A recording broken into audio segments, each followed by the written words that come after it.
अल्हम्दुलिल्लाहि रब्बिल आलमीन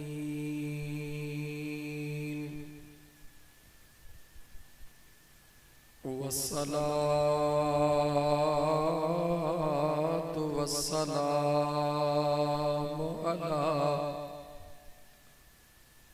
अशरफिल अंबिया मुरसलीन व अला आलिहि व अस्हाबिहि व अहले बैतिहि अजमईन। अम्मा बअद फ़क़द क़ाल अल्लाहु तबारक व तआला फ़िल क़ुरआनिल करीम।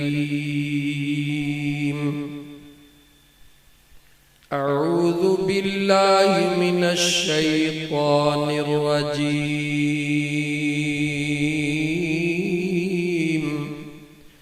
बिस्मिल्लाहिर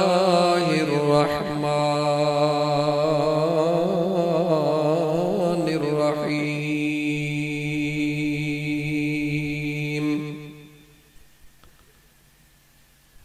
वुजूहुन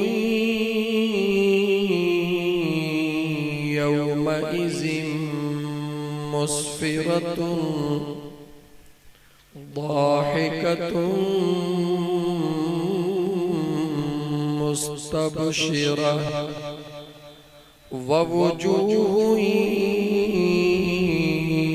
यौमइज़िन अलैहा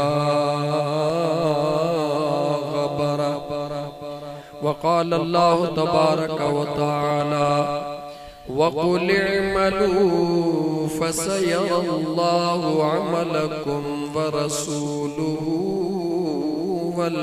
मुमिनून। आमन्तु बिल्लाहि सदक़ल्लाहु मौलानल अज़ीम।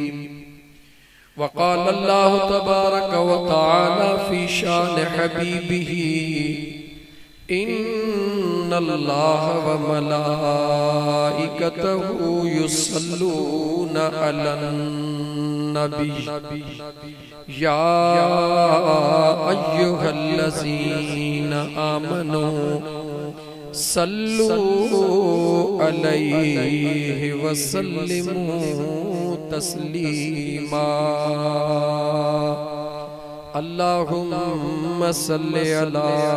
सय्यिदिना व मौलाना मुहम्मदिन व अला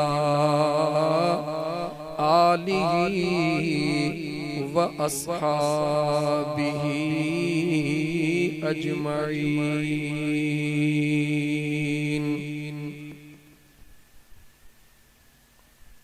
पोखिणी अथई त पोखे पोखिणी अथई त पोखि न तवीदई मुंद चढ़ी।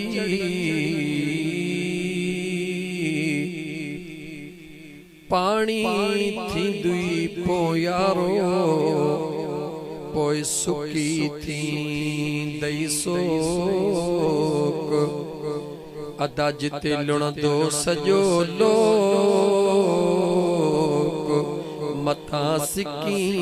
हिकिड़े संगला।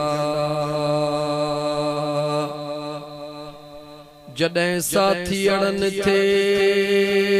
सॾ कयई सुहिणा तॾहिं ॿुधई ना ॿोड़ी। हमराही तन हो तन सा तो जोदऊं ना जोड़ी।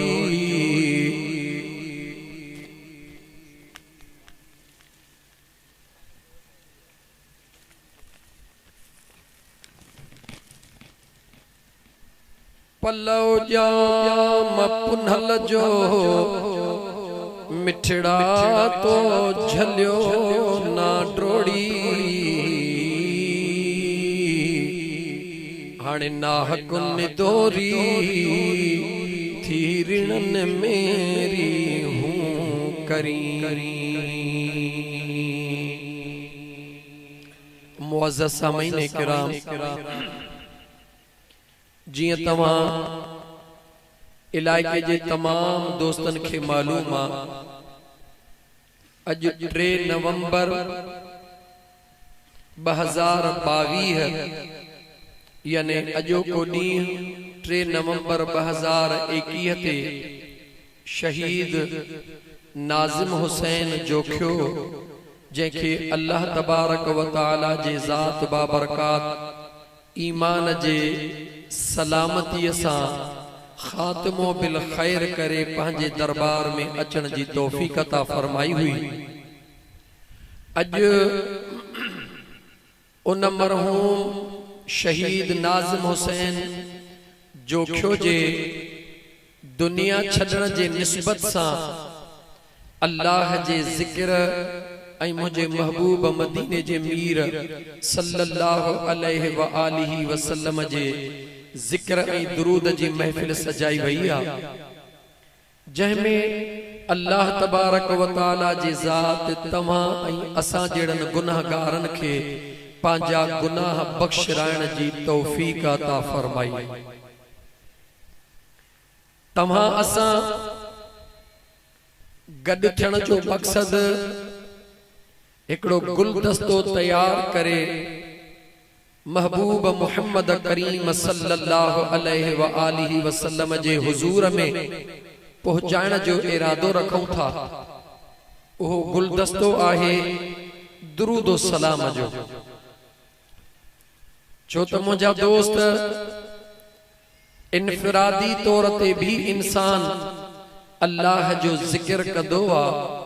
मुझे करीम मुस्तफा सल्लल्लाहु अलैहि व आलिहि वसल्लम ते दुरूद पढ़ंदो आ पर जह जगह ते अल्लाह जा बाना ज्यादा तादाद में गद थी करे अल्लाह जो जिक्र ऐं अल्लाह जे महबूब जे दुरूद जी महफिल सजाईंदा हन उन महफिल जे मथा अल्लाह जो खास करम हुंदो आ ऐं मुझे महबूब मुस्तफा जी निगाह हुंदी है। मुझा दोस्तों जिंदगी ऐं मौत ये बहिकड़ियों हकीकतूं हन। तमां आज के पुराणो सुञाणो पिया मसनूई तकरीरूं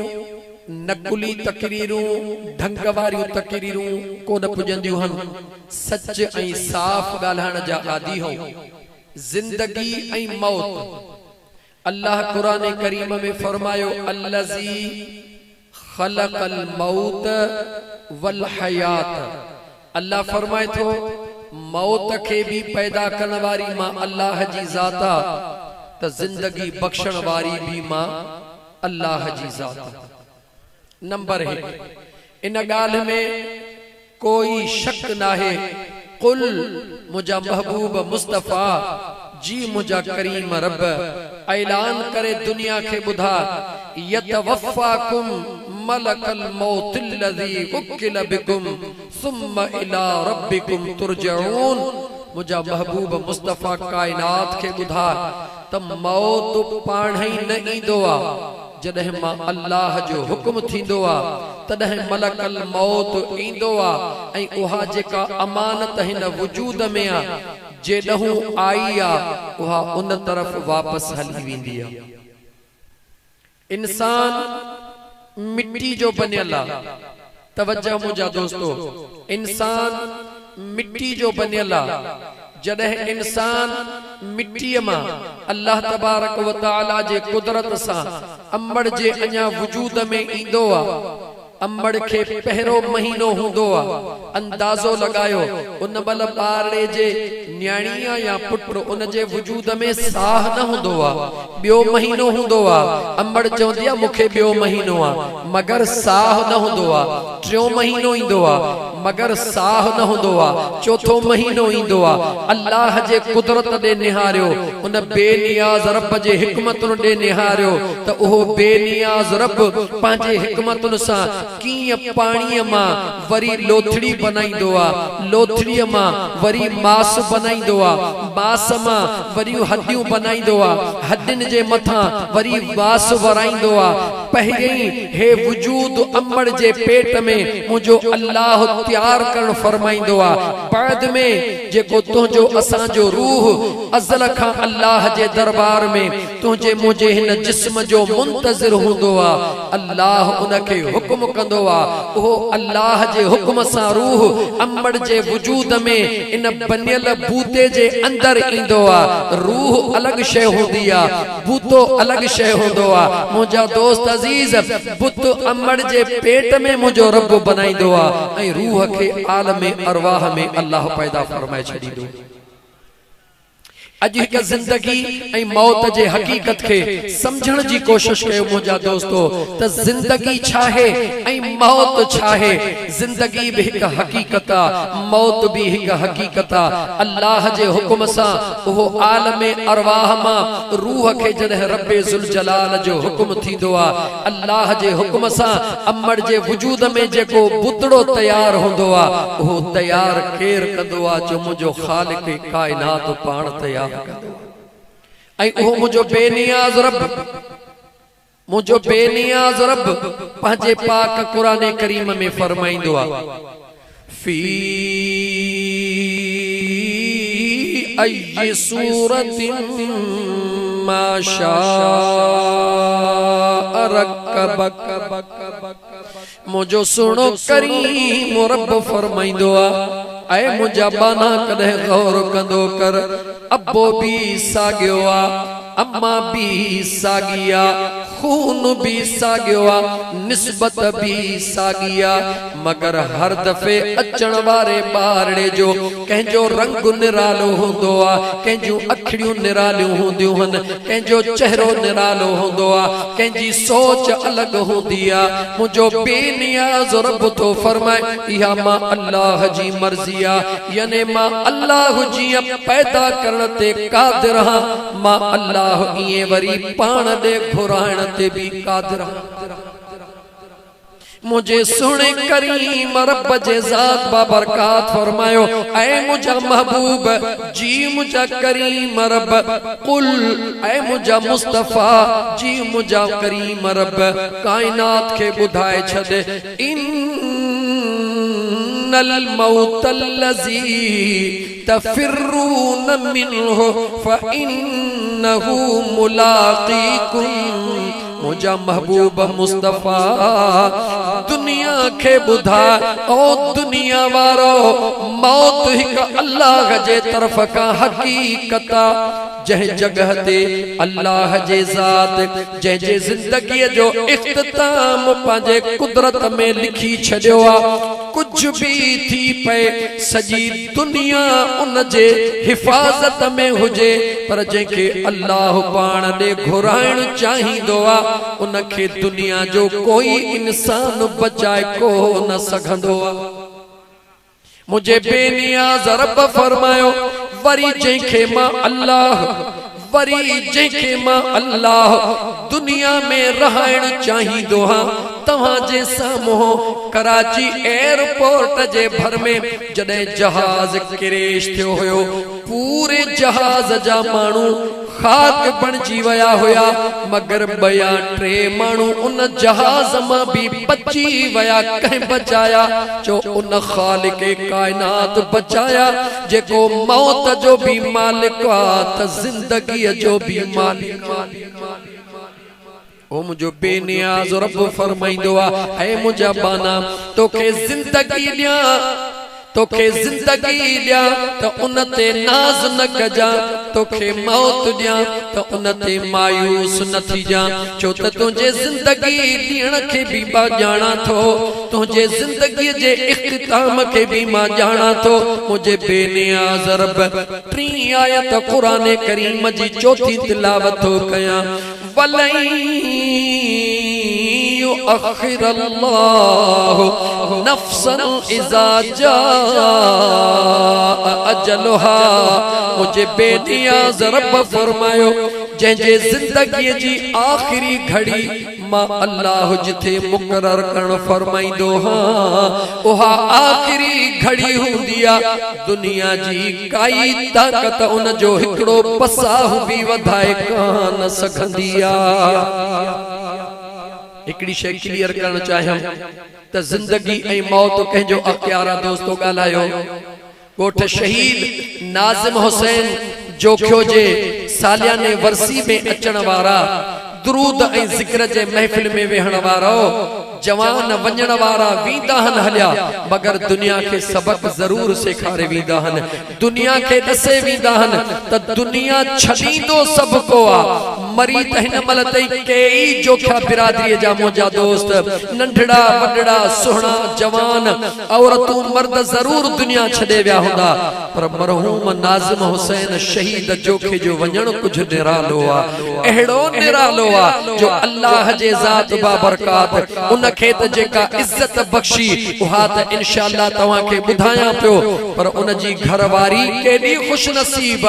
मां कुरान जी आयत पढ़ी तवां के बुधायो कुछ भी थी वने है इहो 3 नवंबर 2021 शहीद नाज़िम हुसैन जोखे जो इन दुनिया में आखिरी ॾींहुं हुयो। काई दुनिया जी ताकत उन के बिल्कुल कोन बचाए सके हां किथे भी हुजे हां उन के वञणो हो लेकिन खुश नसीब आ जो अल्लाह जे ज़ात उन के पंहिंजे धरती सां प्यार कंदे पंहिंजे इलाइके सां प्यार कंदे उन के खुदा जे ज़ात एक अहड़ो मौत दिनो एक अहड़ी जिंदगी दिनी इन दुनिया में आखिरी घड़ियों नसीब फरमायूं जो अज उन जे घरवारी के एक शहीद जी घरवारी सजो थो वने। अज उन जे अमड़ के एक शहीद जी अमड़ सजो थो वने। अज उन जे भाइरन के एक शहीद जा भाइर सजो थो वने। ऐ मुसलमान तोखे अंदाजो नाहे त शहादत केडी अजीम शया शहादत उहा शया जंहिंजे लाइ हुजूर जा सहाबी दुआऊं घुरंदा हुआ।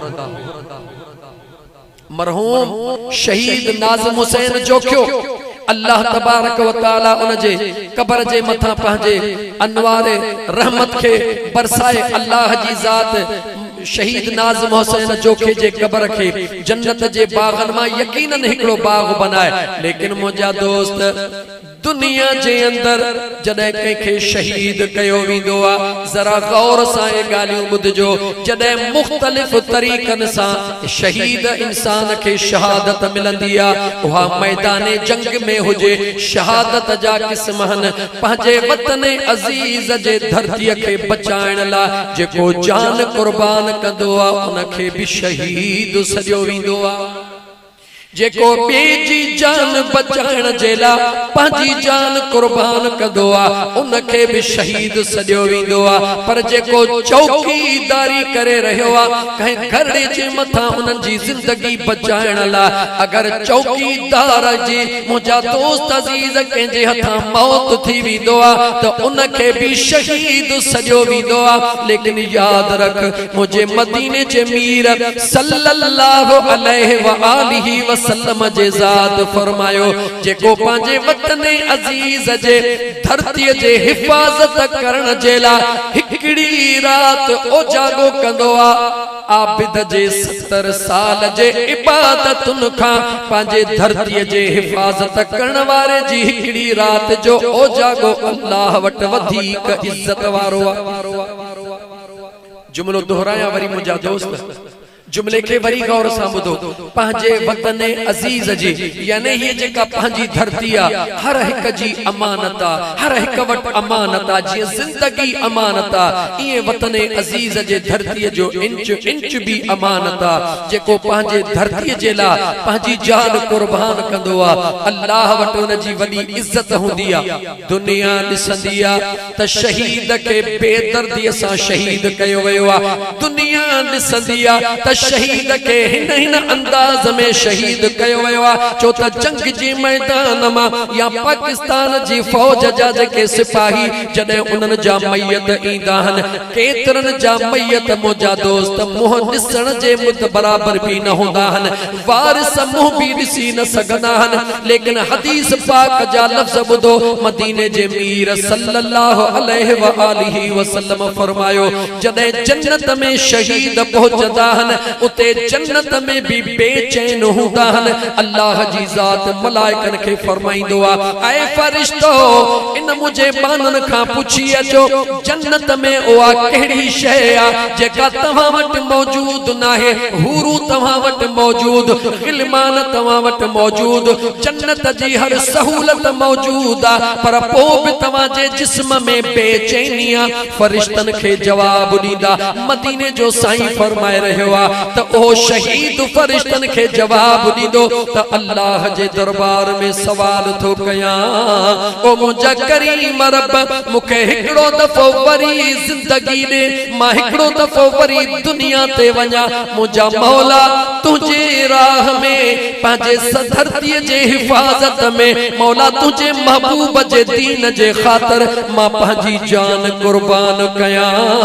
छो त उन कुर्बान थियण जे वक़्त शहीद जो खून जो कतरो ज़मीन ते बाद में किरंदो आहे पहिरीं रब जे जलवन जा दीदार कंदो आहे जन्नत जा मंज़र हिननि अखियुनि सां ॾिस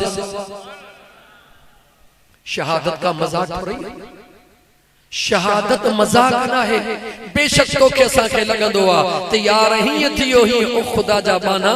शहीद जन्नत में पहुचण खां पोइ भी तमन्ना कंदो आहे मदीने जे साईं फरमायो आहे त शहीद जन्नत में पहुचण खां पोइ भी तमन्ना कंदो आहे त मौला मूंखे वरी ज़िंदगी ॾे मौला मां वरी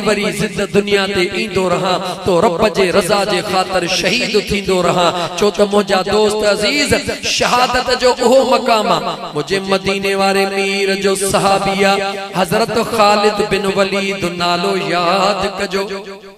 छा नालो आहे दोस्तों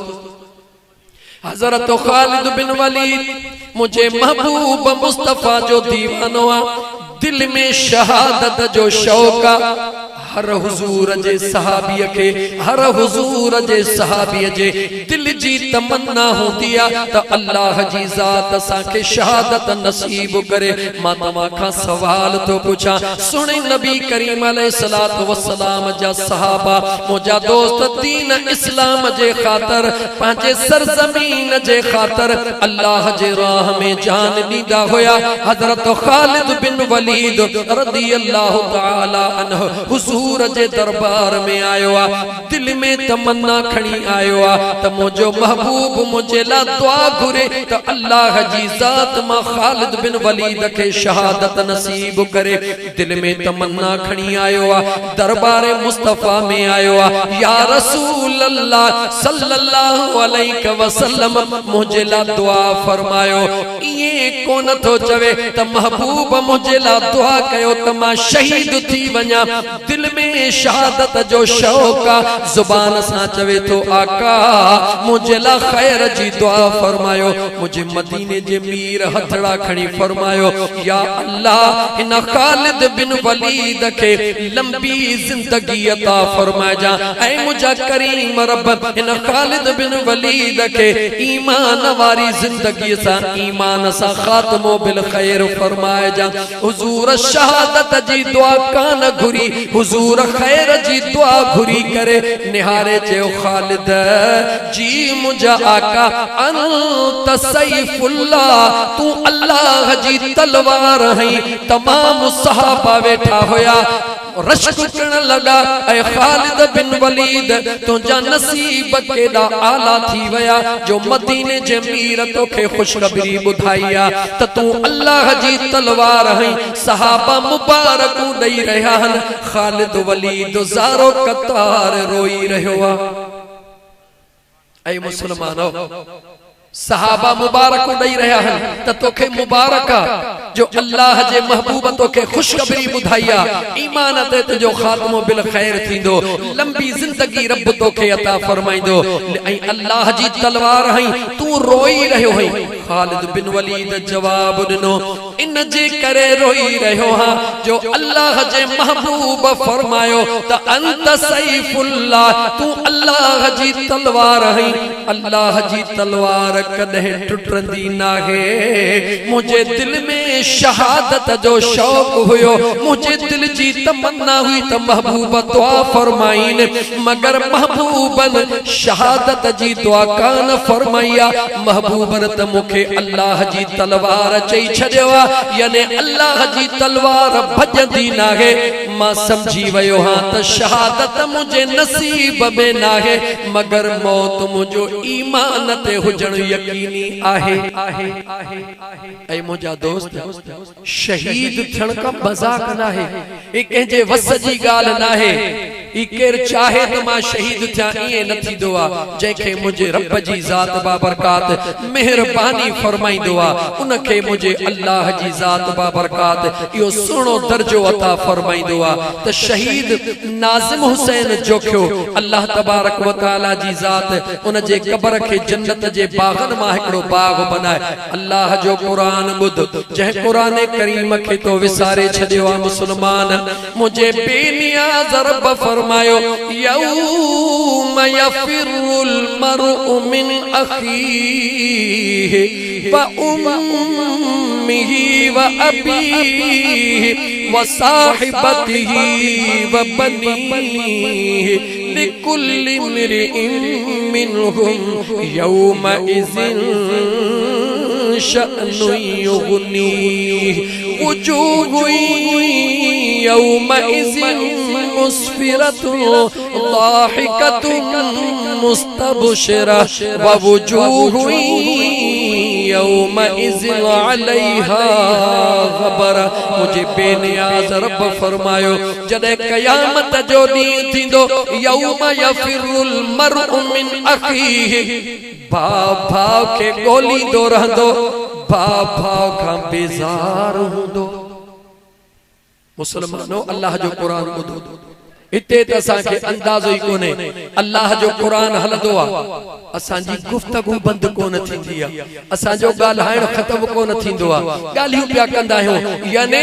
एतिरा असां लापरवाह थी विया आहियूं जो इहो अंदाज़ो कोन्हे त अल्लाह जे पाक कुरान करीम जी तिलावत हली रही आहे अल्लाह कुरान करीम में फरमायो आहे व इज़ा क़ुरिअल क़ुरआन फस्तमिउ लहू व अनसितू लअल्लकुम तुरहमून जॾहिं मां अल्लाह जो कुरान तिलावत कयो वञे रब फरमाए तो पंहिंजे आवाज़न खे बंद कयो तव्हां पंहिंजे आवाज़न खे बंद कयो त मां अल्लाह तव्हां जे मथां रहमत जो नुज़ूल फरमाए ऐ मुझा दोस्तो ए जेके जिंदगी जा लम्हात हन जन के तो असां कुछ भी न समझो आ हे लम्हात वडा कीमती हन हे हिक हिक मिनट वडो कीमती आ छो त ही दुनिया दारुल अमल आ मरण का बाद में दारुल जज़ा है इन दुनिया जे अंदर हिक हिक पसाह के अल्लाह एडो त कीमती बनायो आ अगर तोखे इन जिंदगी जे इन हिकड़े पसाह जे कीमत जो अंदाजो नाहे त हिकड़ो जिंदगी जो साह वापस करण जे ला रूए जमीन खर्च करे छॾ दुनिया खर्च थी सके थी निकतल पसाह वापस ॻाल्हायो निकतल पसाह वापस नथो थी सके त ऐ मुंहिंजा दोस्त अल्लाह जे ज़ात फरमायो क़यामत जो ॾींहुं हूंदो भाउ भाउ खां बेज़ार हूंदो यौम यफिरुल मरउ मिन अखीहि भाउ भाउ खां बेज़ार हूंदो व उम्मिहि व अबीहि औलाद चवंदो त जी जल अमड़ ॾे वञा मगर औलाद जॾहिं अमड़ वटि पहुचंदो त अमड़ भी बेज़ारी जो ऐलान कंदी वरी औलाद जॾहिं अबे वटि पहुचंदो अबो भी बेज़ारी जो ऐलान कंदो व साहिबतिही व बनी अल्लाह जे ज़ात फरमायो ओ दुनियादारो जह दुनिया जे दोस्तन के सब कुछ समझो था क़यामत जे ॾींहुं जॾहिं दोस्त दोस्त ॾे वेंदो त दोस्त भी दोस्त जी का गाल कोन ॿुधंदो। मुझे मदीने जे मीर सल्लल्लाहु अलैहि व आलिहि वसल्लम जे ज़ात फरमायो क़यामत जो ॾींहुं हूंदो हिकड़े इंसान जी हिकड़ी नेकी खुटंदी अल्लाह जे दरबार मां हुक्म थींदो हिन के जहन्नम दे वठी वञो। अर्ज़ कंदो मुंहिंजा मौला मुंहिंजी हिकड़ी नेकी खुटी आ अबड़ो भी हिते आ अमड़ भी हिते आ भाइर भी हिते हन दोस्त भी हिते हन मूंखे इजाजत मिले त मां हिकड़ी नेकी वठी अचां। मुझे मदीने जे मीर फरमायो अल्लाह ताला हुन के इजाजत अता फरमाइंदो अमड़ दे इंदो ओ मुंहिंजी जी जल अम्मा दुनिया जे अंदर न खाई मूंखे खाराइण वारी दुनिया जे अंदर न चोड़े मूंखे चोड़ाइण वारी दुनिया जे अंदर कख मुझे मथा बर्दाश्त न करण वारी ओ मुझी जी जल अम्मा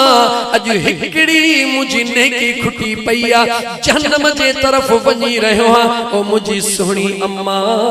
मूंखे हिकड़ी नेकी दे त मां जहन्नम जे बाहि खां बची वञा। मुंहिंजा दोस्त मदीने जे मीर फरमायो त जी जल अमड़ जवाब ॾींदी ऐ मुंहिंजा बच्चा दुनिया में मूं तुंहिंजे मथां थोरा कया अज उहे थोरा लाहण जो तुंहिंजो वक्त अची वियो आ तूं पंहिंजूं नेकियूं मूंखे ॾे तूं ॼाण त तुंहिंजो ख़ुदा ॼाणे। मुसलमान जंहिं शइ खे भुलायो अथई हैरत त इन ॻाल्हि जी आहे त जंहिं ज़िंदगीअ में तव्हां सां रहूं था पिया अगर इन घर में सियारे अचण जे लाइ जेकॾहिं सवड़ नाहे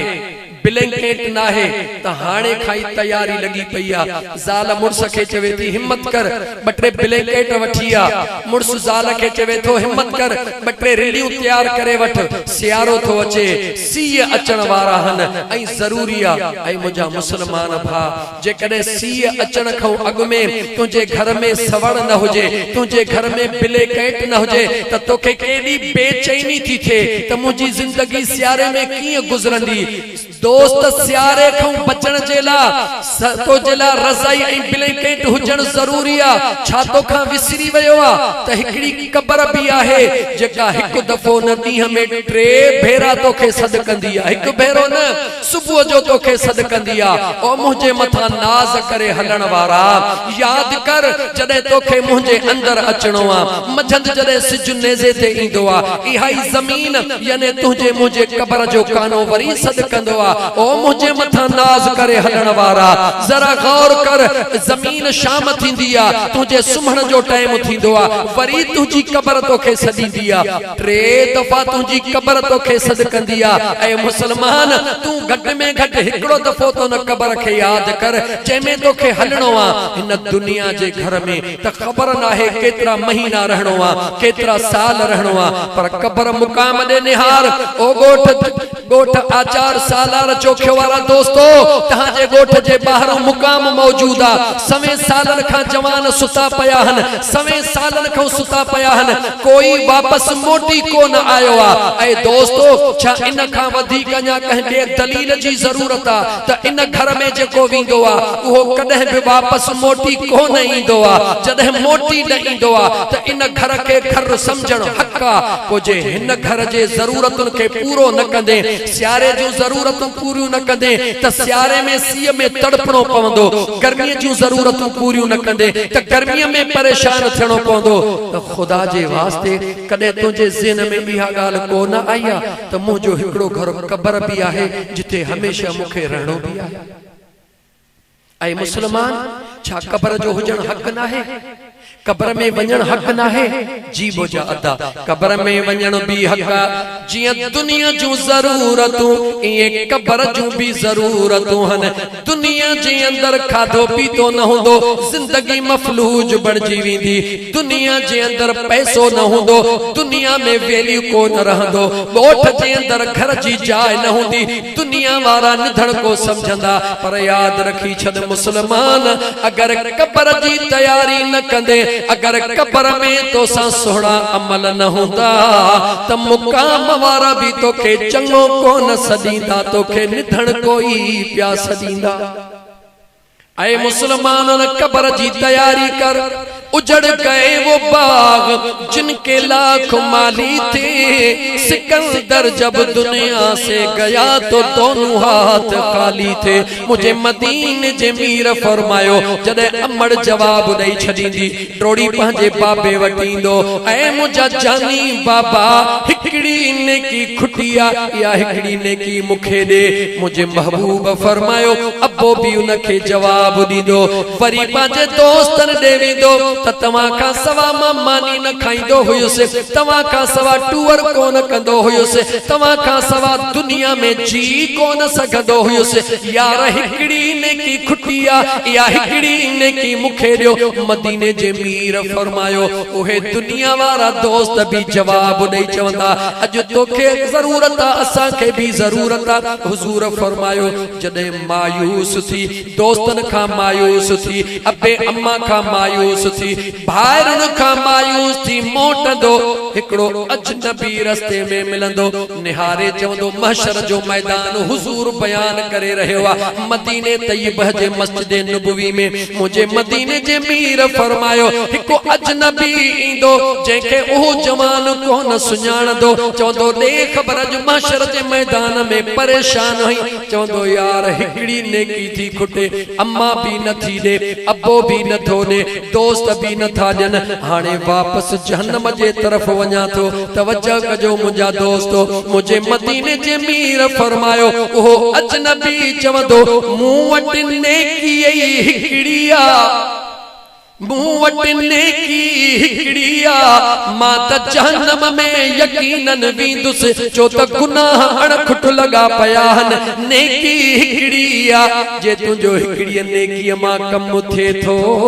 हे हिकड़ी नेकी मां तोखे ॾेई थो छॾियां अल्लाह तोखे जन्नत में मोकिले बाक़ी मुंहिंजो मुक़दर मूं सां जॾहिं उहा नेकी अजनबी ॾींदो ख़ुशि थी अल्लाह जे दरबार में ईंदो। मुंहिंजो रब फरमाइंदो दे ख़बर अबे नहीं न मुझा मौला अम्बड़ नहीं न मुझा मौला दोस्तन नहीं न मुझा मौला कह दिनी थई मुझा मौला अलाए केरा सुञाणा न थो पाण जहन्नम वञण ला तयारा मूंखे जन्नत जी टिकेट ॾेई रहियो आ। अल्लाह जे रहमत जो आवाज़ ईंदो मदीने जे मीर फरमायो त मुंहिंजो अल्लाह ऐलान कंदो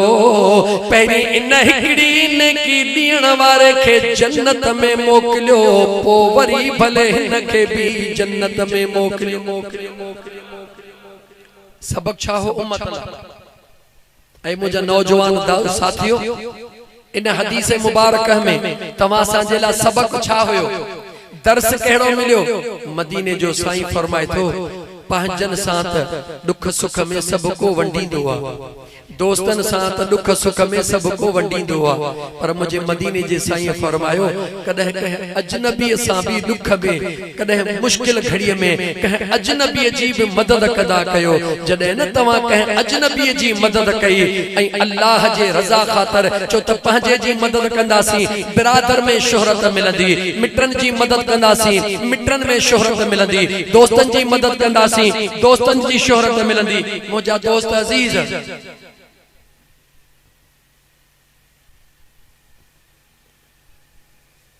मुझा दोस्त अजीज अल्लाह तबारक व तआला जे जात बाबरकात जा बानो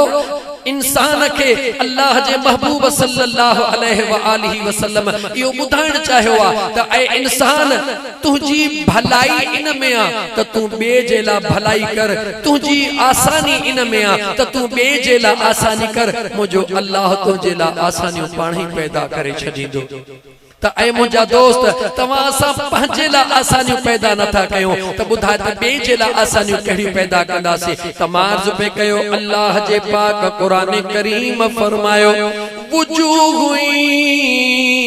यौम इज़िन मुस्फिरतुन ضاحकतुन मुस्तबशिर। अल्लाह जे पाक कुरान करीम फरमायो कयामत जो ॾींहुं हुंदो सिज नेज़े जे बराबर हुंदो, मगर उन ॾींहुं अहिड़ा चेहरा बि हूंदा जन जे मुंह ते अल्लाह जे तरफ खां मुर्क ई मुर्क हूंदी। अल्लाह जो कुरान करीम बुधाए रहियो आहे ॾींहुं महशर जो हूंदो, मैदान क़यामत जो हूंदो, सिज नेज़े जे बराबर हूंदो, नफ्सा नफ्सी जो आलम हूंदो, लेकिन उते अहिड़ा बि जवान हूंदा जन जे चेहरे जे मथां मुर्क हूंदी, उहा मुर्क कंहिंजे मथां हूंदी। मुंहिंजे दोस्त जुम्मा खान चयो हिकु उर्दू में शेर ॿुधायो, उहा मुर्क कंहिंजे मथां हूंदी। सोहणे अल्लामा इकबाल मदीने वारे मीर जे गुलाम ऐं दीवाने आशिक चयो त मुर्क कयामत जे ॾींहुं उन जे मथां हूंदी। की मोहम्मद से वफा तूने तो हम तेरे हैं, की मोहम्मद से वफा तूने तो हम तेरे हैं, ये जहां चीज है क्या लोह कलम भी तेरे हैं। खुदी को कर बुलंद इतना,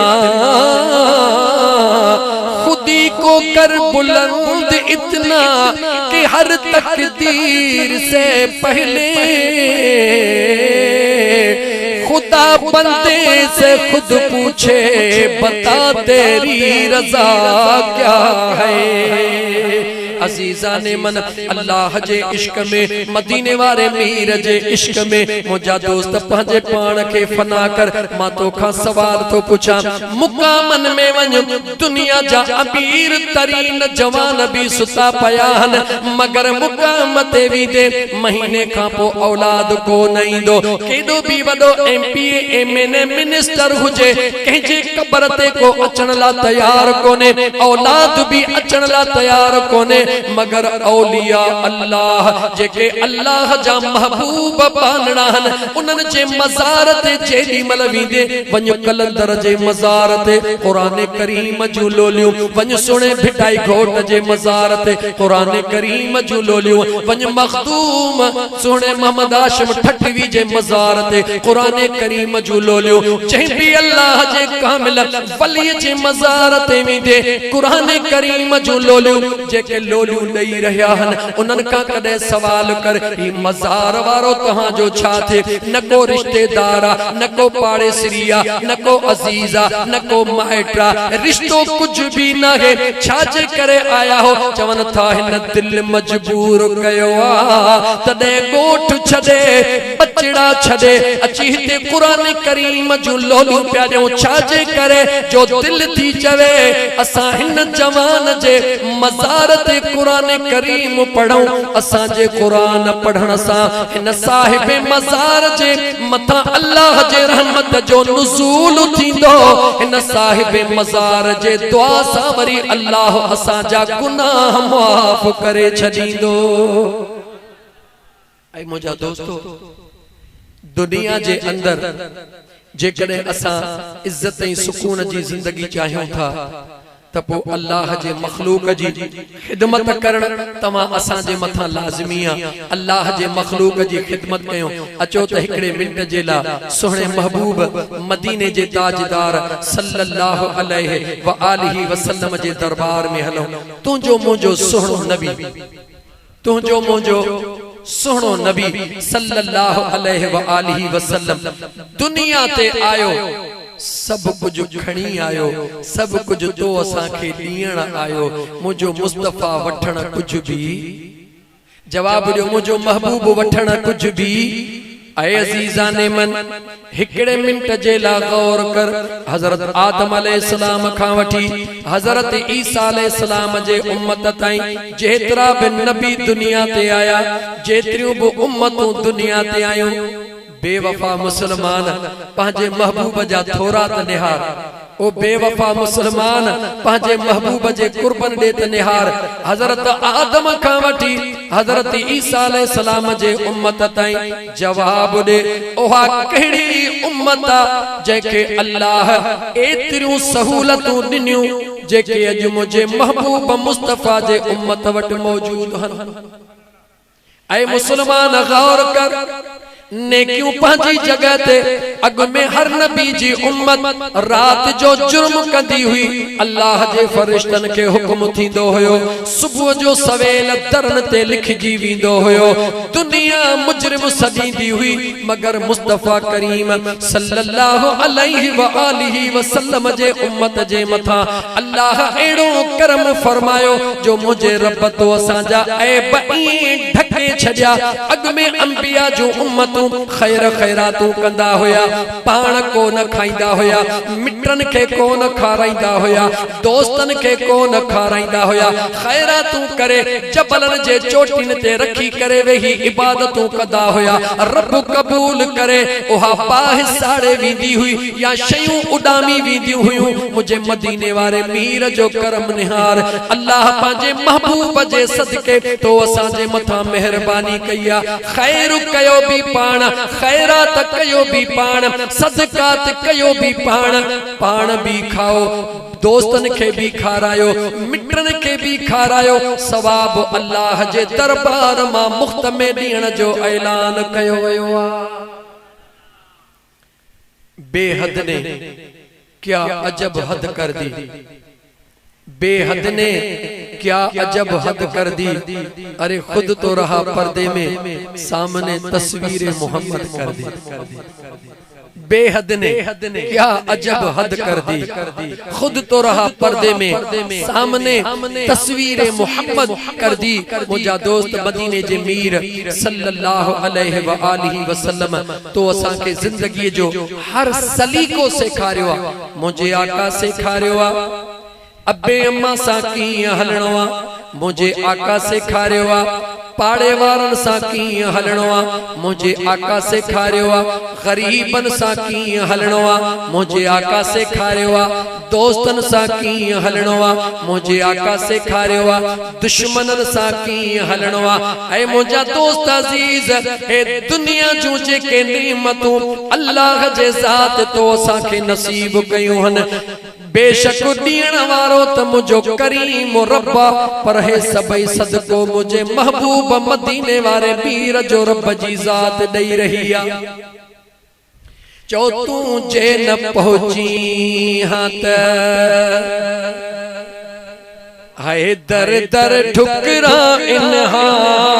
तू जे न पहुंची हां त दर दर ठुकरा इन्हा भोला ऐं बांदर समझी माण्हू मछरा इन्हा ही कुर्बत तुंहिंजा प्यारा मिठड़ा मदीने वारा ही कुर्बत तुंहिंजा प्यारा मिठड़ा मदीने वारा कहिड़ो असां जो हालो हुजे हालो हुजे कोई सहारो कौन मिले कौन मिले है रस्तन ते प्या नचा इन्हा रस्तन ते प्या नचा इन्हा पर कुर्बत तुंहिंजा प्यारा मिठड़ा मदीने वारा ही कुर्बत तुंहिंजा प्यारा मिठड़ा मदीने वारा। मुझे सोहने नबी करीम सल्लल्लाहु अलैहि व आलिहि वसल्लम जा दीवानो मुझे महबूब मदीने जे ताजदार दिल चवे थी यार ये जो महीनो आ थोड़ो शान औलिया ते गालाया दोस्तों थोड़ो महबूबे सुभानी जे ज़ात ते छो त गर्मी मूंखे एहसास आ पखे लगण जे बावजूद हेतिरो पघरा तव्हां खे बि एतिरी गर्मी थींदी हूंदी ऐं हूअं बि टाइम मुंहिंजो 11 खां 12 हुयो बस थोड़ो मथे टाइम थी वियो आहे उम्मीद आहे तव्हां दोस्त मूंखे माफ़ करणु चाहींदा बस थोड़ो अल्लाह तबारक व तआला जे महबूब सल्लल्लाहु अलैहि व आलिहि वसल्लम फरमायो हदीस पाक जा लफ्ज़ निहार मुझे करीम मुस्तफा सल्लल्लाहु अलैहि व आलिहि वसल्लम जे ज़ात बनी इस्राइल कौम जो जिक्र करे रहियो आहे मुझे आका करीम अलैहिस्सलातु वस्सलाम जे ज़ात फरमायो बनी इस्राइल कौम जो हिकड़ो शख्स हुयो जंहिं 99 खून कया घणा कया जवाब दियो दोस्तों घणा कया 99 खून कया हुया 99 खून करण खां बाद उन जे दिल में एहसास पैदा थियो त अल्लाह जे दरबार में तौबा कया मन मुझो अल्लाह मुखे माफ करे ऐ मुझा दोस्त अल्लाह तबारक व तआला जी ज़ात बख्शणहारा मुझे बेनियाज़ रब फरमायो इल्ला मन ताब व आमन व अमिल अमलन सालिहा फउलाइक युबद्दिलुल्लाहु सय्यिआतिहिम हसनात व काना अल्लाहु गफूरर रहीमा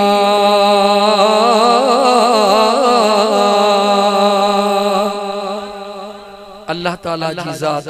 पंहिंजे बानन खे फरमाईंदो आहे ऐ मुंहिंजा बानड़ो जहिड़ा आयो तहिड़ा मां अल्लाह जा बान आयो अल्लाह चवे तो तव्हां तौबा कयो त मां अल्लाह तव्हां खे मुआफ़ कयां अल्लाह फरमाए तो बाना तव्हां तौबा कयो मां अल्लाह जे दरबार में गुनाहन जी माफ़ी वठो इन जवानी ते नाज़ न कर इहा जवानी तो जो साथ न दींदी इन हुस्न ते नाज़ न कर इहो हुस्न तो जो साथ न दीदो इन दौलत ते नाज़ न कर इहा दौलत तो जो साथ न दींदी इन कुर्सी ते नाज़ न कर इहा कुर्सी तो जो साथ न दींदी नाज़ करणो थई त अल्लाह जे बख्शिश ते नाज़ कर नाज़ करणो थई त मुझे महबूब मुस्तफा जे निस्बत ते नाज़ कर छो त जेके अल्लाह मुआफ़ कंदो आ उहो वॾो खुश नसीब हूंदो आ ऐं अल्लाह उन खे मुआफ़ कंदो आ जेके निस्बत मुस्तफा रब नसीब फरमाईंदो आ ऐ मुंहिंजा दोस्त 99 क़त्ल करे वेठो आ घणा क़त्ल जवाब दियो घणा क़त्ल 99 क़त्ल करे वेठो आ 99 क़त्ल करे अल्लाह जे दरबार में माफ़ी जो तलबगार बनियो आ केर तो फरमाए जो मदीने जो शहंशाह तो फरमाए मुझे मदीने जे मीर सल्लल्लाहु अलैहि व आलिहि वसल्लम जे ज़ात फरमायो जेडी मल 99 खून करे निकतो आ त अल्लाह का माफ़ी तो घुरा रस्ते में को मौलाना मिली वयो खुश्क मौलवी मिली वयो उनके चवण लगो 99 खून कया थम तौबा करण तो चाहा ए मौलाना मुखे दस दे अल्लाह मुआफ़ कंदो या को न कंदो मौलाना को सख्त तबीयत हुयो जे तुझे बाबे जी बादशाही आ 99 मुर्स मारे हाने तौबा जे ला भगो हई पहुंच त मालिक डंडो रही किया तो सिधो करे हमरा के कावड़ चे वई न तेरी कान कई 99 खून अग में करे छजे उनके भी धक्को हणी उनके भी मारे 100 इंसानन जो कातिल बनजी वयो जेडी मल 100 मानू कत्ल करे छजी वरीब अंदर में ख्याल आयस गुनाहगार त वडो हा खून त 100 कया थम पर मुजो रब वडो बख्शणहारा मां अल्लाह जे दर माफी जो तलबगार थिया मन मुजो अल्लाह मुखे मुआफ़ करे इहा गाल केर तो बुधाए जो मदीने जो साईं जवाब दियो केर तो बुधाए मता सुभाणे चोते फकीर आशिक राज पर ताहिरी बुधायो न मुजा दोस्त हींअर आऊं तो बुधाया पर इहा जुबाने मुस्तफा जी हकीकत आ इहा जुबाने मुस्तफा जी गाला मुझे मदीने जे मीर सल्लल्लाहु अलैहि व आलिहि वसल्लम फरमायो जेडी मल 100 इंसानन जो कातिल बनजी वयो लेकिन दिल में तौबा जो पक्को इरादो कई अगते वयो को अल्लाह जो नेक सालिह बानो मिली काॾे थो वञी चवे तो 100 इंसानन जो कातिल हां हाणे जे हाणे तौबा करण थो चाहियां मौत मथां अल्लाह का माफ़ी घुरण थो चाहियां दे खबर तौबा सच्ची कया अल्लाह मुआफ़ कंदो उन बुजुर्ग चयो त दे खबर बनी इसराइल जी कौम तू असा तो हुजूर जे उम्मत में आयो मुजा दोस्तो इन तौबा जे दर के विसार न जेस तई जिंदगी थई जेस तई जिंदगी थई ये न चो त ही लोह करे वठा बाद में तौबा कया हरगिज़ न अल्लाह लोह का पो तोखे तौबा जो मौको मिले अल्लाह न मिले अज अल्लाह तोखे तौबा जो मौको दिनो रब जे दर सोहणे करीम रब जे दर ते तौबा कर अल्लाह बख्शण हारा जिंदगी जा गुनाह मेटे छड़े उन का पुछण वारो कोई नाही रहमत दा दरिया इलाही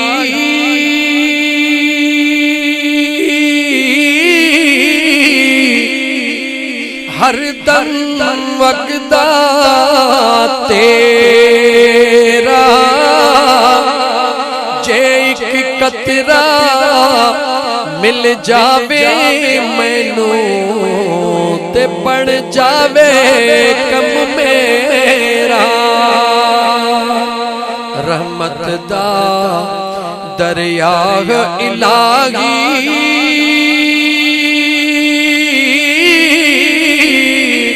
हर दम वगदा तेरा जे कतरा बख्शी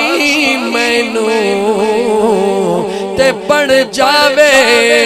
कम मेरा घर में देखा अमला वल्ले ते कुछ भी नहीं मेरे पल्ले घर में देखा रहमत रब दी बल्ले बल्ले बल्ले अल्लाह जी रहमत वलिया ऐ मुसलमान तुझा मुझा गुनाह वदा नाहिन खुदा राजी थी पे हिकड़ो कतरो अल्लाह जे बख्शिश वारी रहमत जो मिली वने तू मां त छा सजी दुनिया जा गुनाह धोपी वजन पो उन हिकड़े कतरे जी अन्या ताकत वदी आए मुझा दोस्त अजीज मुझे मदीने जे मीर सल्लल्लाहु अलैहि व आलिहि वसल्लम फरमायो उन अल्लाह जे नेक बाने पूछो दे खबर सच्चो इरादो आ जी अल्लाह जा नेक बाना पक्को इरादो आ उन अल्लाह जे नेक बाने 100 इंसानन जे कातिल के चयो ओ फलाणो अल्लाह जे आशिकन जो गोठा वलियन जो गोठा बनी इसराइल कौम जे सालिहन मानन जो गोठा इन गोठ में अल्लाह जे जिक्र वारा रहंदा हन मूसा कलीमुल्लाह जे इश्क वारा रहंदा हन इन गोठ जे अंदर नेक सालिह रहंदा हन मुजी दिलड़ी थी चवे तू इन गोठ दे हलियो वनी उन सालिहन खां दुआ घुरा उहे हथड़ा खणदा मुजो रब तोखे माफ करे छदींदो ऐ मुसलमान गोठ आचार सालार जोखियो वारा दाबे जी जे भर में वेहण वारा शहीद नाज़िम हुसैन जोखियो जे शहीद नाज़िम हुसैन जोखियो जे मुझा दोस्त अजीज सालियाने वर्सी में अचण वारा जरा गौर तकर यो हुकुम केर बुधाए रहियो आ जो मदीने जो गालायो केर बुधाए रहियो आ लतीफ सरकार इन्हें करे त चयो मादी थी न मारुई मादी थी न मारुई तुझो अल्लाह जो आगे सवन वरन जा दुखड़ा सवन वरन जा दुखड़ा एक लहज़े मंजिला है ओही मालिक आगे जेको मांग पहुंचाई तुई मारुई अल्लाह जे रहमत मां ना उम्मीद न थी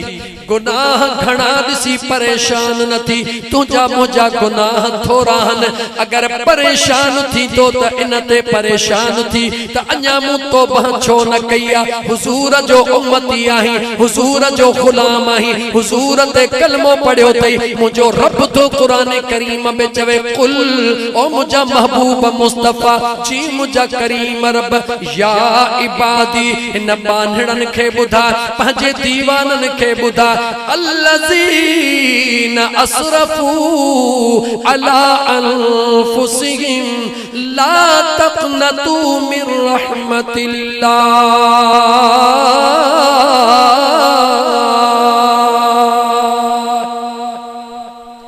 अल्लाह तो फरमाए मुझा माना पंहिंजा गुनाह दिसी मायूस न थी अल्लाह फरमाए तो मां अल्लाह जी रहमत जा दर खुलिया पे हन तू तौबा त कर ला तक़नतू मिन रहमतिल्लाह बेनियाज रब फरमायो मां अल्लाह जे रहमत मां ना उम्मीद न थी इन्नल्लाह यगफिरुज़ ज़ुनूब जमीआ बेशक अल्लाह ओहो वा जेको सभई गुनाह माफ करे छडी अल्लाह ओहो जेको तमाम गुनाहन जो बख्शीदड़ा इन्नहु हुवल गफूरुर रहीम रुगी बख्शीदड़ ना है पर रहम कंदड़ भी है मुझो अल्लाह तो तोखे सदे रहियो मुझो महबूब मुस्तफा तो तोखे सदे रहियो मगर मुझा दोस्त तोखे दुनिया जे हिन जिंदान मा टाइम मिले तोखे औलाद जे मोहब्बत मा टाइम मिले तोखे दौलत जे मोहब्बत मा टाइम मिले तोखे दुनिया जे रंगीनन मा टाइम मिले ए मुसलमान इहे दुनिया जो रंगीनियो इहो तुझो औलाद या तुझी दौलत रब जो कुरान करीम खोले पढ़ बिल्कुल महशर में कम नहीं दा अल्लाह फरमायो यौम ला यंफअ मालु वला बनून इल्ला मन अतल्लाह बिक़ल्बिन सलीम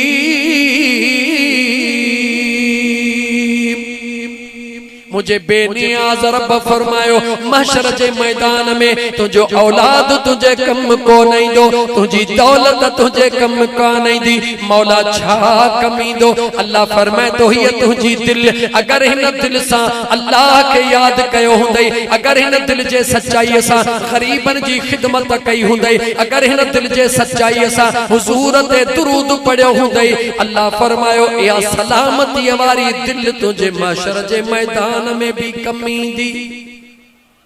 मुझे मदीने जे साईं फरमायो सल्लल्लाहु अलैहि व आलिहि वसल्लम फरमायो त अल्लाह जे उन बाने के उन खुदा जे नेक बाने फरमायो वन्यो न अल्लाह वारन जे गोठ में जेडी मल ओहो ओडहू वंजन लगो काडे वयो चो वलियन जे गोठ में काडे वयो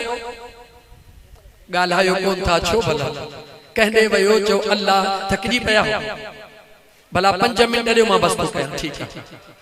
ऐ मुझा दोस्त अजीज सालिहन जे गोठ दे वनी रहियो आ अल्लाह जे वलियन जे गोठ दे वनी रहियो आ कहिड़ी कौम जा बनी इसराइल कौम जा वली अज त मुझे रसूलुल्लाह जा गुलाम हन अज त पीरन जो पीर गौसल आजम जड़ो महबूब मुर्शिदन जो मुर्शिद मिलियो आ अज तो के असा के सजन साईं जड़ो पीर मिलियो आ अज तो के असा के सुणे साईं जड़ो मुर्शिद मिलियो आ अज मुझा दोस्त अजीज तो के असा के अल्लाह जे कामिल वलियन जी सोहबत मिली आ ए बनी इसराइल कौम जे सालिहन जो जिक्र मदीने वाले मीर जे पाक जुबान मा हली रहियो आ अल्लाह जे महबूब फरमायो त उन शख्स के नेक चयो इन गोठ दे वञ जॾहिं वञण लॻो रस्ते में पहुतो अल्लाह जो हुक्म थियो हिन जो दम परवाज़ थे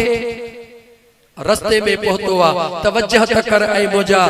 मरहूम शहीद नाज़िम हुसैन जोखे जे सालियाना बरसी ते अचण वारा अल्लाह जो हुक्म थियो जो त मां पहिरीं ॿुधाए चुकुस त अल्लाह जे हुक्म खां सवा कंहिंजो भी दम परवाज़ चो कंहिंजो भी दम परवाज़ सजी दुनिया कोशिश करे पर जे मुझो रब जेके रखे उनके कोई न चखे पर जेके अल्लाह पाण दे घुराइण चाहे सजी दुनिया बचाइण जी कोशिश करे कोई न बचाए सकदो जेसी मुझो रब न बचाइण चाहे अजीजाने मन इजराइल के अल्लाह हुक्म कयो दम परवाज़ थी वयो बीठो हलंदो रहियो हलंदे दम परवाज़ थी वयो किरी थो पे उन जी मुहड़ अल्लाह जे वलियन जे गोठ जे तरफ़ा बनी इसराइल क़ौम जे सालिहन जे गोठ जे तरफ़ा हाणे थोड़ो तवज्जो त कर त हीअ ॻाल्हि ॿुधाए केरु रहियो आहे ऐं अंदाज़ कहिड़ो आहे। नबी करीम अलैहिस्सलातु वस्सलाम ईअं ॿुधाए रहियो आहे जो अकुल कम थो करे त हुज़ूर ॾिसी बि रहियो हो ऐं ॿुधाए बि रहियो हो। मुझे मदीने जे मीर फरमायो अल्लाह तबारक व तआला जे तरफ का फरिश्ता आया, जहन्नमी फरिश्ता भी आया, जन्नती फरिश्ता भी आया। जहन्नमी फरिश्तन चयो असां जो आ, जन्नत जे फरिश्तन चयो असां जो आ। मदीने जे मीर फरमायो अल्लाह तबारक व तआला जे ज़ात बाबरकात ऐलान फरमायो ऐ फरिश्तो घर खां निकतो आ ओॾहूं बि ज़मीन खे मापियो, मुझे आशिकन ॾे वञे थो पियो एॾहूं बि ज़मीन खे मापियो। अगर घर वारी ज़मीन जे वेझो आ त जहन्नमी मलाइका खणी वञन, पर जे मुझे आशिकन जे तरफ वेझो आ त पोइ जन्नत वारा मलाइका खणी वञन। मदीने जे मीर सल्लल्लाहु अलैहि व आलिहि वसल्लम फरमायो हकीकत में तो असां के खुशखबरी हुजूर जे जुबान मां मिली रही आ। मलाइकन ज़मीन मापण शुरू कई, मलाइकन गोठ खां ज़मीन मापे, जंहिं वक्त में उन जे अचण ताईं बस कई, वरी उन जे जसद खाकी खां वरी वलियन जे तरफ मापण शुरू कई। रब हिकड़न मलाइकन खे चयो ज़मीन मापियो, जिब्राइल के हुक्म कयो त ज़मीन के वेझो बनाए। अल्लाह जी ज़ात ज़मीन के वेझो कयो। मुंहिंजा दोस्त अज़ीज़ सूतनिया इंचन जो मामलो बचो आ, मैलन जो मामलो भी नथो बचे, सूत ऐं इंच जो या फुट जो मामलो बचे थो। अल्लाह जे नबी फरमायो वो ज्यादा करीब हुयो अल्लाह जे आशिकन जे पासे। रब्बे जुल जलाल फरमायो हिकड़ो इंचो ही सही गुनाह जह जमीन ते कयईं, जह गोठ में गुनाह कयईं, जह तरफ वञी रहियो आ मुझे आशिकन जे तरफ तौबह जे नियत सां वञी रहियो आ, हिकड़ो इंच भी जेकॾहिं उन पासे वधीक आ त मां अल्लाह मुआफ़ थो कयां, इन खे जन्नत में वठी वञो। केर थो ॿुधाए चो मदीने जो शहंशाह थो ॿुधाए तो असां खे सबक कहिड़ो थो मिले। मदीने जो ताजदार सल्लल्लाहु अलैहि व आलिहि वसल्लम तो असां खे मुंहिंजा दोस्त अज़ीज़ सबक ॾेई रहियो आ तो मां मुस्तफ़ा जा दीवानो, मां मुस्तफ़ा जे चेहरे खे त जेके ॾिसंदा उहे दुनिया जा अज़ीम इंसान बणजी वेंदा, मां मुस्तफ़ा जो जेके दीदार कंदा उहे त सहाबी बणजी वेंदा ऐं उन्हनि जे मट दुनिया में कोई कोन रहंदो।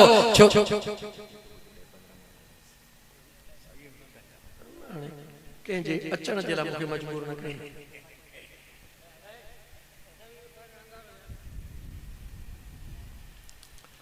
सलात मुझे साईं थे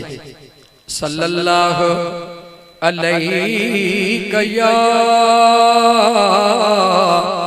रसूल अल्लाह वसल्लम अलैका या हबीब अल्लाह। मुझे मदीने जे साईं सल्लल्लाहु अलैहि व आलिहि वसल्लम पंहिंजे गुनहगार उम्मत खे सबक ॾिनो। ऐ मां मुस्तफ़ा जा गुलामो, मां मुस्तफ़ा जा गुलामो जेके न मां महबूब जे चेहरे खे ॾिसंदा उहे त अल्लाह जा महबूब बणजी वेंदा। उन्हनि जे ज़िंदगीअ खां बाद ताबईदा ताबईदा मां मुस्तफ़ा ज़ाहिरी हिन जिस्म सां न हुंदुसि, लेकिन मां मुस्तफ़ा जा दीवाना, मां मुस्तफ़ा जा आशिक, मां मुस्तफ़ा जा परवाना। छो त अल्लाह जो आखिरी नबी आ, ए दीन मुहम्मदी आखिरी दीन आ, अल्लाह जो नबी खातमुन नबिय्यीन वल मुरसलीन। मुंहिंजो मुस्तफ़ा ॿुधाए रहियो आ त दीन मुहम्मदी क़यामत जे ॾींहं ताईं हलण वारो आ ऐं इन दीन मुहम्मदी जी रहनुमाई करण लाइ मां मुस्तफ़ा जा आशिक, मां मुस्तफ़ा जा दीवाना वलीउल्लाह दुनिया ते ईंदा और दुनिया वारो जेको उन्हनि जे तरफ भी वेंदो उन्हनि ताईं पहुचण भी भले न पहुचे पर जे रस्ते ताईं भी पहुचंदो त अल्लाह जी ज़ात उन जा गुनाह मुआफ़ करे छॾींदो। अज़ीज़ाने मन इहो ई सबब आ जो अहले सुन्नत वल जमाअत खे अल्लाह जी ज़ात पंहिंजे महबूब जे आशिकन दीवानन जी मोहब्बत नसीब कया। सैयदना गौसुल आज़म सैयदना अब्दुल कादिर जीलानी रहमतुल्लाह तआला अलैहि जी मोहब्बत नसीब कया, संदन जी निस्बत नसीब कया, संदन जो इश्क नसीब कयो आ। औलिया अल्लाह सां सोहबत जो हुक्म अल्लाह पंहिंजे पाक कुरान करीम में अता फरमायो आ। ऐ मुंहिंजा दोस्त जरा सच चवां, जेकॾहिं नाराज़ न थियो, कुरान पढ़ी चवंदुमि पर नाराज़ न थींदो। सच चवां आहे ॾुखियो। असल में छा आहे त हीअ दुनिया है दुरंगी, ए दुनिया है दुरंगी। गरीब के सच चो सब को खुश तो थे, पर जेको न सच कहे थोड़ो सणभे माण्हू जे तरफ इशारो तो करे त पोइ साईं हमरा कावड़ याद रखो। ऐं मुंहिंजा दोस्तो याद रखो, क़ौमूं जेके तबाह थियूं उन्हनि जो सबब सिर्फ इहो हुयो जो ग़रीबनि जे लाइ कानून अलॻि हूंदा हुया, अमीरनि जे लाइ कानून अलॻि हूंदा हुया। मुंहिंजो मुस्तफ़ा हिकिड़ो ई आहे जेको अमीरनि जो बि आहे त ग़रीबनि जो बि आहे। अल्लाह जो कुरान हिकिड़ो ई आहे जेको अमीरनि जे लाइ बि आहे त ग़रीबनि जे लाइ बि आहे। अल्लाह जी ज़ात ख़ालिक़ मालिक आहे जेको अमीरनि जे लाइ बि ग़रीबनि जे लाइ। पर इन दस्तूर खे, इन कानून खे मुंहिंजा दोस्त अज़ीज़ सिर्फ़ दुनियादारनि न पर दुनिया जे दीन जे ठेकेदारनि जे अंदाज़ सां तब्दील कयो आहे। अल्लाह कुरान करीम में फरमायो वला तुति मन अग़फ़लना क़ल्बहु अन ज़िक्रिना। मुझे बेनियाज़ रब पंहिंजे पाक कुरान करीम में फरमायो आहे उन्हनि जे पोयां न लॻिजो। अल्लाह जो कुरान तो पढ़ा, कंहिंखे सच लगे उन जी मर्जी आ, कंहिंखे बुरो लगे उन जी मर्जी आ। मूंखे कंहिंसां कर्ज न आहे, मूंखे पंहिंजे रब खे राज़ी करणो आहे, मदीने वारे मीर खे राज़ी करणो आहे। अल्लाह जे ज़ात फरमायो वला तुति मन अग़फ़लना क़ल्बहु अन ज़िक्रिना। अल्लाह जे ज़ात फरमायो उन्हनि जे पोयां न लॻिजो, उन्हनि जी ताबेदारी न कजो जन जूं दिलियूं मां अल्लाह जे ज़िक्र खां ख़ाली हन। उन्हनि जे पोयां न लॻिजो जन जूं दिलियूं मां अल्लाह जे ज़िक्र खां ख़ाली हन। पोइ उन्हनि जी सूरत कहिड़ी बि हुजे ज़रूरी न आहे हर दाढ़ीअ वारो रुॻी अल्लाह जो ज़ाकिर हुजे, ज़रूरी न आहे त हर बेदाढ़ियो रब जो ज़ाकिर न हुजे। अणखुट अहिड़ा मिसाल मुंहिंजे अखियुनि जे आॾो मौजूद आहिनि। हमराह क्लीन शइ हूंदो आहे लेकिन अल्लाह जो ख़ौफ़ एतिरो हूंदो आहे रातिनि जूं रातियूं जागी तहज्जुद बि पढ़ंदो आहे त ग़रीबनि जूं मददूं बि कंदो आहे। अज़ीज़ान मन इंसान जे किरदार जे मुतालिक अल्लाह जो कुरान फरमाए रहियो आहे त जन जूं दिलियूं अल्लाह ईअं कोन चयो त जंहिंजे मुंहं ते दाढ़ी न हुजे उन जे पोयां न लॻिजो। अल्लाह ईअं कोन चयो जंहिंखे पटको बदल हुजे उन जे पोयां लॻिजो। न न, अल्लाह हिन सूरत जी ॻाल्हि कान कई आहे, अल्लाह दिल वारी सूरत जी ॻाल्हि कई आहे। रब फरमायो वला तुति मन अग़फ़लना क़ल्बहु अन ज़िक्रिना। उन्हनि जे पोयां न लॻिजो जन जूं दिलियूं मां अल्लाह जे ज़िक्र खां ख़ाली हन। मौला कंहिंजे पोयां लॻो, अल्लाह फरमायो वत्तबि सबील मन अनाब इलैहि। उन्हनि जे पोयां लॻिजो जेके तव्हांखे अल्लाह जे तरफ़ सदींदा हुजनि, ख़ुदा जे महफ़िलनि जे तरफ़ सदींदा हुजनि, मुंहिंजे महबूब जे दुरूद जे तरफ़ सदींदा हुजनि। मुंहिंजा दोस्तो रब थो फरमाए उन्हनि जो साथ ॾियो जेके तव्हांखे ज़िक्र जे महफ़िलनि जे लाइ सदींदा हुजनि। त मुंहिंजा दोस्त अज़ीज़ अचो त ज़िंदगीअ में अहिड़ियूं महफ़िलूं अटेंड कयूं जंहिंमें अल्लाह जे ज़िक्र ऐं मुंहिंजे महबूब मदीने वारे मीर जे दुरूद जी हुबकार हलंदी आहे। ऐं मुंहिंजा दोस्तो महबूब मुर्शिद सैयदना अब्दुल क़ादिर जीलानी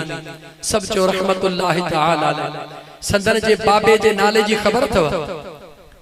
तवज्जो मुंहिंजा दोस्तो, महबूब सुभानी जे बाबा साईं जो नालो छा हो? मोहम्मद अब्दुल सालिह मोहम्मद मूसा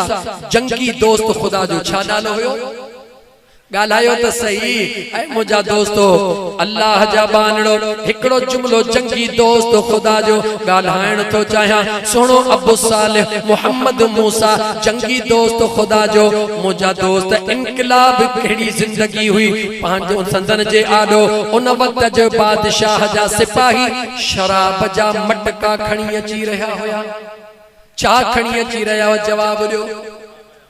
नालो वठंदे थोड़ी लंज थी थिए, नालो वठो, अल्लाह पीअण खां पनाह में रखंदो। ऐं मुस्लमान याद रखो, शराब जॾहिं इंसान जे मुंह मां अंदर दाख़िल थींदो आहे, बुरो लगे या भलो लगे, सच्चाई छुप नहीं सकती। बनावट के उसूलों से खुशबू आ नहीं सकती कभी कागज के फूलों से। मदीने जे साईं फरमायो त शराब जो कतरो जुबान मां अंदर वींदो आ, ईमान दाह करे बाहर निकरंदो आ। इमामुल अंबिया सल्लल्लाहु अलैहि व आलिहि वसल्लम फरमायो त शराब पीण वारे जी 40 ॾींहनि ताईं रब दुआ कबूल कोन कंदो। ऐ मुसलमान अखियूं खोल, इन घड़ी खन जे लुत्फ के यानी पंहिंजे नफ्स के राजी करण जे ला मुझे मदीने जे शहनशाह के नाराज करे रहियो हुई, पंहिंजे नफ्स के राजी करण जे ला अल्लाह जे जात के नाराज करे रहियो हुई। सैयदना अब्दुल कादिर जीलानी जो बाबो अबू सालिह मोहम्मद मूसा जंगी दोस्त खुदा जो वक्त जे बादशाह जा सिपाही शराब जा मटका भयो खयो था अचन। जीअं साम्हूं आया सुणे अबू सालिह दिल पर दस्तगीर जे बाबे हकल करे उन्हनि खे बिहारियो, उन्हनि जा मटका पंहिंजे डंडे मुबारक सां भञी छॾिया, शराब खे वहाए छॾियो, शराब खे ज़ाया करे छॾियो। उन्हनि सभिनी खे ख़बर हुई त हे अब्दुल कादिर जीलानी घोट जो बाबो आ। मुंहिंजा दोस्त अज़ीज़ बादशाह वटि आया, ऐं बादशाह सुणे अबू सालिह मोहम्मद मूसा जंगी दोस्त खुदा जे हे तमाम शराब जा मटका भञी छॾिया। बादशाह सवाल कयो तवा उन्हनि खे ॿुधायो त हे मटका बादशाहीन जी साईं ॿुधायोसी हे मटका बादशाहीन। मुंहिंजा दोस्त वक्त जे बादशाह ऐलान कयो सैयदना अब्दुल कादिर जीलानी घोट जे बाबे खे गिरफ्तार कराए। जेॾी महिल पंहिंजे साम्हूं आंदे चवण लॻो तूं केरु थींदो आ, तू केरु थींदो आ जो वक्त जे बादशाह जे सिपाहिन जे कुल्हन जा मटका बादशाह जे दरबार में अचण वारे शराब जा मटका भंजराए रहियो आ। परेशान कोन थींदो आ, डप में को नहीं दुआ छो अचे। अल्लाह जो फरमायो इन्नल लज़ीना क़ालू रब्बुनल्लाह सुम्मा इस्तक़ामू ततनज़्ज़लु अलैहिमुल मलाइका अल्ला तख़ाफू वला तहज़नू व अबशिरू बिल जन्नति लती कुंतुम तुअदून।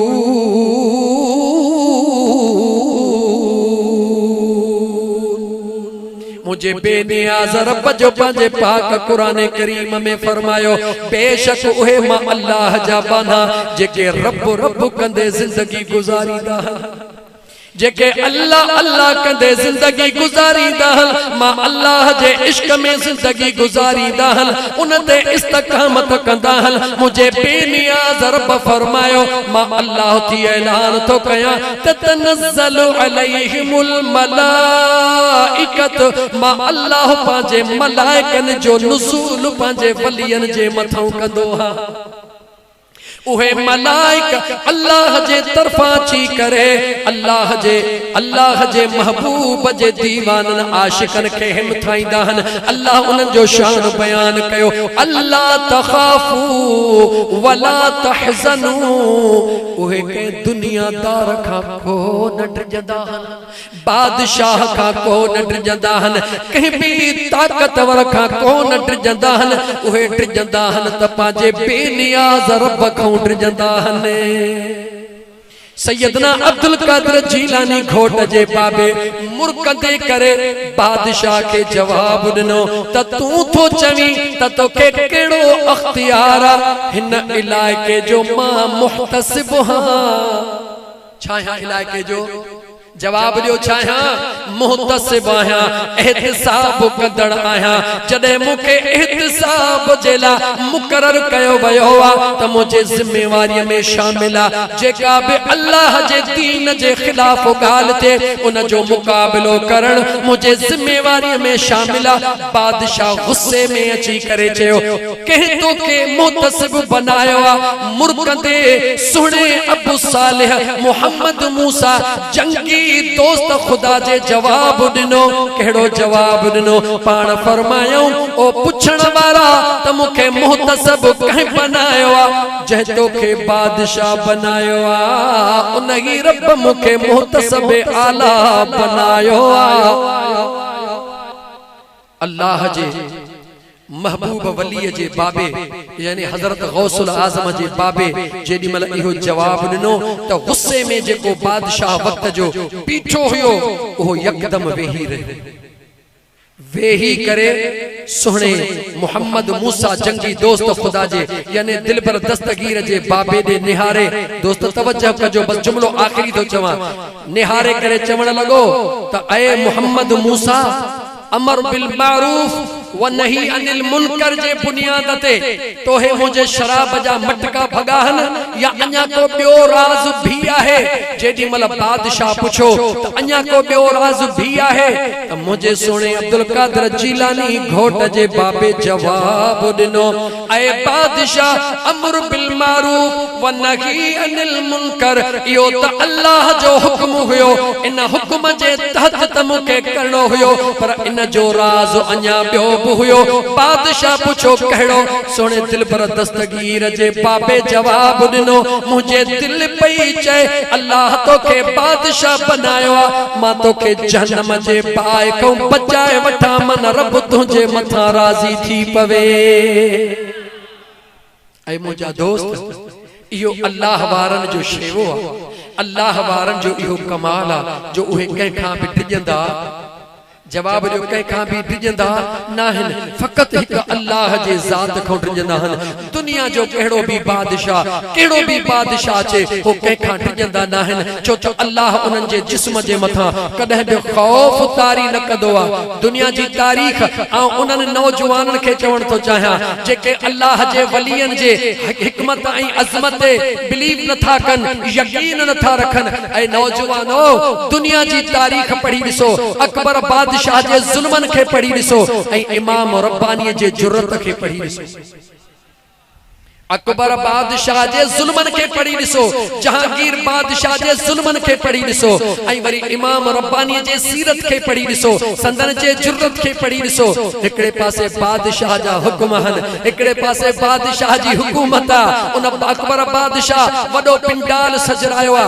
तवा के केड़न लफ्जन में बुधाया अकबर बादशाह पहिरी केतरो पक्को मुसलमान होयो तहज्जुद जी नमाज भी कज़ा को न कदो होयो तारीख त खोलियो तहज्जुद जी नमाज भी कज़ा को न कंदो हुयो छाजे करे मुर्तद बनजी वयो छाजे करे बेदीन बनजी वयो उन शादी करण में एहतियात न कयो शादियूं कंदो वयो इहो न ॾिठई त हीअ मुस्लिमा या गैर मुस्लिमा हे दीनदार या बेदीन उन शादी के तरजीह ॾिनी हुजूर जे दीन के तरजीह न ॾिनी। याद रखो जेके इंसान शादी जे मौके ते हुजूर जे दीन के तरजीह न ॾींदा हन महज पंहिंजे नफ्स के तरजीह ॾींदा हन दुनिया दौलत के तरजीह ॾींदा हन अॻिते हली उन्हनि के दुख ॾिसणा पवंदा हन पर जेके शादी जे मौके ते रसूलुल्लाह जे दीन के तरजीह ॾींदा हन अल्लाह ताला उन्हनि जे वजूद मां अहिड़ा गुल पैदा फरमाईंदो आहे जेके ईंदड़ ज़माने जा रहबर ऐं रहनुमा बणिजी वेंदा।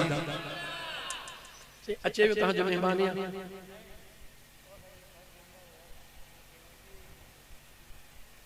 हाज़िर हाज़िर बाबा पहिरीं तुंहिंजी फरमाइश पहिरीं अदा छो तो जेको डाढो सभिनी खां डाढो हाज़िर नाग बुधी छद फेर न खणबो ज़हर भली छद हारे नाग बुधी छद पेर न खणबो ज़हर भली छद हारे ज़हर भली छद हारे ज़हर भली छद हारे पंहिंजो यार खे केर उथारे नाग बुधी छद पेर न खणबो ज़हर भली छद हारे। आई मुझा दोस्त अजीज मां अर्ज पे कयो हां दुआ खैर करो बस अन्या 10 मिनट हला अजीजाने मल सैयदना अब्दुल कादिर जीलानी रहमतुल्लाह तआला अलैहि जे बाबा जी तवा के गाल बुधायम हाने जो तो सोने मेहर अली शाह गोलड़े शरीफ वारे जे बाबा जी गाल बुधाया बुधो थव मेहर अली शाह कहे बुधो मेहर अली शाह बुधो थव न इस सूरत नो मैं जान खा जाना खाते जाने जहाना खा इस सूरत नो मैं जान खा जाना खाते जाने जहाना खा सच आखा ते रब दी मैं शाना खा जिस शाना विचा इन सब बनिया किथे मेरे अली किथे तेरी सना मुश्ताक अखियां किथे जा लड़ियां सोहने मेहर अली शाह जे बाबे जो नालो ख्वाजा नजरुद्दीन छा नालो बुधाया मो ख्वाजा नजरुद्दीन सोहने मेहर अली शाह जे मामा जो नालो ख्वाजा फजलुद्दीन उन वक्त जे को मसनद नशीना पंजाब में सिखन जी हुकूमत कह जी हुकूमत पंजाब में सिखन जी हुकूमत सिखन डिठो त मुसलमान ॾींहों ॾींहुं तरक्की कंदा पिया वञनि विलायत वारा अल्लाह जा वली उन्हनि जा दीवाना वधंदा पिया वञनि उन्हनि जा मस्ताना वधंदा पिया वञनि ख़ुसूसन मेहर अली शाह जो मामो उन वक्त जो गादी नशीन हज़रत ख्वाजा फजलुद्दीन रहमतुल्लाह तआला अलैहि जे इश्क ऐं मोहब्बत में दुनिया दीवानी हुजे सिखन सोचो त कंहिं भी नमूने सां इन जवान के झुकायो हज़रत ख्वाजा फजलुद्दीन जे भाणे जे हज़रत ख्वाजा नजरुद्दीन हज़रत मेहर अली शाह जे बाबे जे मथा एक औरत जी तोहमत लगाइन था औरत जी तोहमत लगाए उन औरत के उन जे मथों बिहारीन था मुजा दोस्त हुकूमत भी सिखन जी अदालत भी सिखन जी मुजा दोस्त केस करण वारा भी सिख फैसले करण वारा भी सिख हज़रत ख्वाजा नजरुद्दीन के गिरफ्तार कयो थो वने गिरफ्तार करे ख्वाजा फजलुद्दीन दे न्यापो कयो थो वने मेहर अली शाह जे मामे दे न्यापो कयो थो वने जे कदे हिकड़ो दफो तू हली अची अचे असा खां माज़रत करी तहे तुजो भाणे जे के आजाद कयो न त तुजे भाणे के काठन जा ढेर करे बाहि ॾेई साड़े छडींदासी कहे चयो चो सिखन हुकूमत कंहिंजी हुई जवाब जो हुकूमत कंहिंजी हुई एकड़ो शेर अली तो गाला बिया मता गालायो शेर अली फकीर भला तू ही गाला हुकूमत सिखन जी हुई अदालत सिखन जी हुई मुंजा दोस्त अजीज तोहमत लगाइण वारा सिख होया हज़रत ख्वाजा फजलुद्दीन रहमतुल्लाह तआला अलैहि उन्हनि दे जवाब ॾियारे मोकिलियो खबरदार थियो मां मुस्तफा जो दीवानो हां हुजूर जो बचड़ो हां हुजूर जे दीन जे मथा हे हिकड़ो भाणे जो त छा पर जे कदे मुंजी पूरी आंख भी हुजूर जे न ता कुर्बान थी वने त मां कुर्बान करण जे ला तैयार हो मगर गैर जी आडो कंध झुकाइण वारा ना हो रसूलुल्लाह जो दीवानो कदे गैर जे आडो कंध कोन झुकाइंदो जदे सिखन जे चंगे मुड़स के या सिखन जे गवर्नर के या सिखन जे अगवान के इन गाल जो जवाब मिलियो गुस्से में गाढ़ो थी वयो ऐलान करण लगो त काटियूं गड कयो सुभाणे सुबह जो जेतरो तेल आणे सगो था आण जो इन नौजवान के ख्वाजा नजरुद्दीन यानी मेहर अली शाह जे बाबे के इन काठन जे विच में वेहारे सभई एकड़े टाइम ते तीली बाहर जो त दुनिया के खबर पवे त मुसलमानन के सिख की साड़ी दाहन हेडो मुजा दोस्त काठियों गड करण जी तैयारी शुरू थी वे ओडा मुरीद जे हज़रत फजलुद्दीन के बुधायो त मुजा साईं सुबह जो सवेर तवा जे भाणे जे मेहर अली शाह जे बाबे ख्वाजा नजरुद्दीन के बाह जे हवाले कयो वीदो पाण फरमायो फिक्र न कयो मुजो यार जो वेठो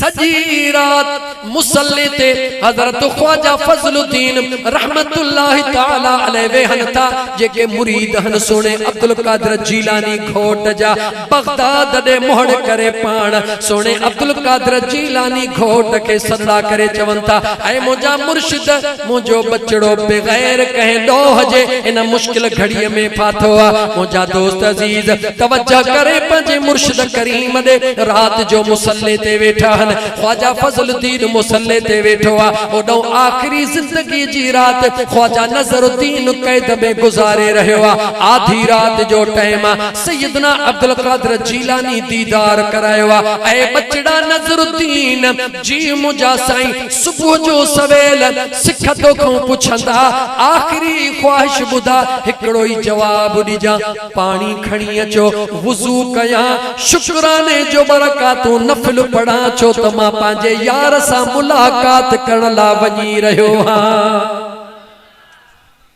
आशिक मौत का न डरजंदा याद रखी छे मौत का तो डरजंदो जेको मुजा दोस्त मौत ते यकीन न कंदो जेके खबर आ त मरणो आ अज न त सुभाणे उनके डरजण जी केड़ी जरूरत आ जेको यकीन रखंदो मौत ते वो मौत जी तैयारी कंदो उनके खबर आ त मौत अचणो त जरूर आ छो न अग में तैयारी कया त मरण वक्त महबूब जो दीदार नसीब थी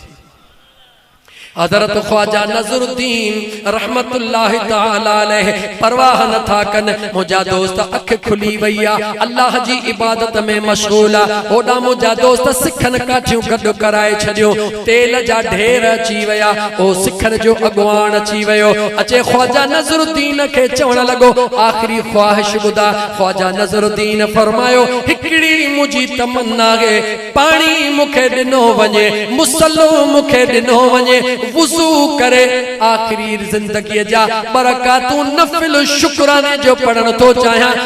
उन सिखन जे अगवान चयो शुक्रानो त खुशी जी निशानियां तू त मौत जे मुंह में वनी रहो ख्वाजा नजरुद्दीन फरमायो मरदो ओहो जेको बेसहारो हुंदो जेको बेयारो मददगार हुंदो मरदो ओहो मां बेयारो मददगार नया मां बेसहारो नया मां लावारिस नया मुखे खुशिया मुखे मुसल्लो वई पानी दियो जदे पानी दिनो वयो मुसल्लो दिनो वयो ख्वाजा नजरुद्दीन सुने बरकातू नफल शुक्राने जो अदा करे मुजा दोस्त उन सूली जी जगह ते चढ़ी बैठा जे जे बाहरों काठन जा ढेर होया सिख गुस्से में ऐलान कयो आखिरी दफो ख्वाजा फजलुद्दीन दे न्यापो मोकलियो ख्वाजा फजलुद्दीन मिलण का इनकार कयो सिख चयो तेल हारियो सभिनी तेल हारिया सिख चयो चईनी तरफन का बाहि दियो जदे बाहि ॾियण शुरू कयो बाहि बारींदा वजन बाहि भरण जो नालो ई कान वठे सिख गुस्से में पांजे नौकरन के चई तवा ब नंबरी कई तहां मुसलमानन सा मिली विया हो तहां मुझे आडो तेल करे खणी आया हो हकीकत में पानी खणी आया हो हुक्म कई त फलानी जगह ते जेको मुझो जाती तेल पियला पांजे निगरानी में घुराए थो पांजे निगरानी में घुराए ख्वाजा नजरुद्दीन जे काठन जे बाहरों बुरके रहयो छिणके रहयो एदा ख्वाजा नजरुद्दीन अल्लाह जो जिक्र कंदे हुजूर ते दुरूद पढ़दे पांजे मुर्शिद अब्दुल कादिर जीलानी के याद कंदे चोदी जे चंद्र वांगुरु मुर्की रहो काई परेशानी कोने का तहे छा करे रहा हन चीए सोनो नजरुद्दीन मुर्के इए मुजा दोस्त सिख जे अंदर में बाह सुरके उन सिख जरे बाह जेला तमाम मामलात तैयार कया पांजे हथन सा बाह जण शुरू कये जिते बाह दे त पांजे हथ के तो अचे बाह भरण जो नालो न वठे जरे चारे पासा घुमी आयो कंध हेठ करे दिल में जवाब आयस त हिनन के बाह न साड़ी दी बाह उन के साड़ी दी जेको निधन को हुंदो हिनन जो धणी ॾाढो मजबूत ए बेसहारा न थई ए बासहारा थई ए लावारिस न थई ए वारसी वारा थई ए रसूलुल्लाह जा बचड़ा थई कदमन में किरी पवनी मुआफी वठ ओ कंधड़ो हेठ करे सिख जेडी मल हजरत ख्वाजा नजरुद्दीन जे सामो आयो तवज्जो त कर मुजा दोस्त पांजे नफ्स जे अना में पचण वारा जरा गौर कर हजरत ख्वाजा नजरुद्दीन जे सामो आयो सामो अची करे हजरत ख्वाजा नजरुद्दीन दे निहारे चवण लगो जे कदे मां तोखा मुआफी तलब कया तू मुखे मुआफी दींदे या को न दींदे। तवज्जो कर मुझा दोस्त, अल्लाह जे कामिल वली जे बचड़े के चवण लगो ऐ ख्वाजा नज़रुद्दीन अगर मां तोखा मुआफी वठण चाहिया मुआफी दींदे या को न दींदे। ख्वाजा नज़रुद्दीन अल्लाह जे पाक कुरान करीम जी आयत तिलावत के पाण फरमायो वल काज़िमीनल गैज़ वल आफीन अनिन नास वल्लाहु युहिब्बुल मुहसिनीन।